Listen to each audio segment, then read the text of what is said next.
Georges Braque, 1882 to 1963. Houses in Les Stacks, 1908. Even if it isn't entirely clear when looking at it for the first time, this picture depicts a group of houses with several trees on a hillside in Les Stacks. Les Stacks is a former fishing village near Marseille. The motif itself is nothing extraordinary. It is actually quite traditional.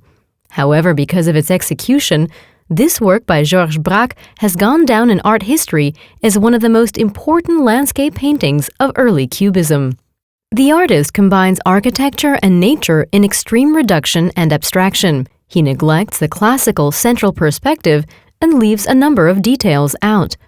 The representational forms are secondary to the rhythm of the composition. With this depiction, the artist follows the lead of the painter Paul Cézanne. Cézanne thought that art should not imitate nature, that it should instead be reduced to simple geometrical base forms. The limited color palette of browns, greens, and grays also refers to Cézanne.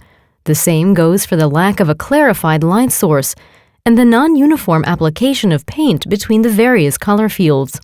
By the way, Cézanne also made a painting at this location, and like his painting, Braque's landscape appears somehow unfinished.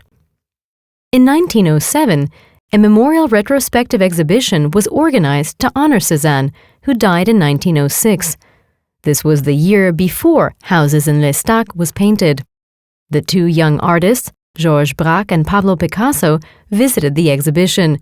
It inspired the pair to a great extent in their development of the Cubist style. In the initial phase of Cubism, objects, like the houses in this picture, were still depicted as three-dimensional wholes.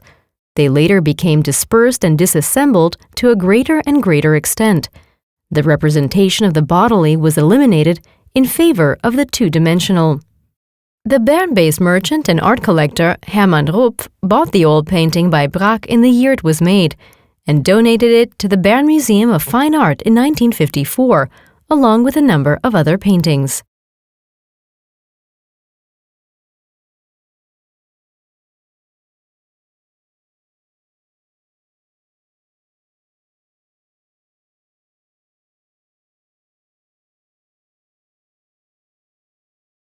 Visit the Museum of Fine Arts Bern and see the original works, and download the free app Museen Bern from the App Store.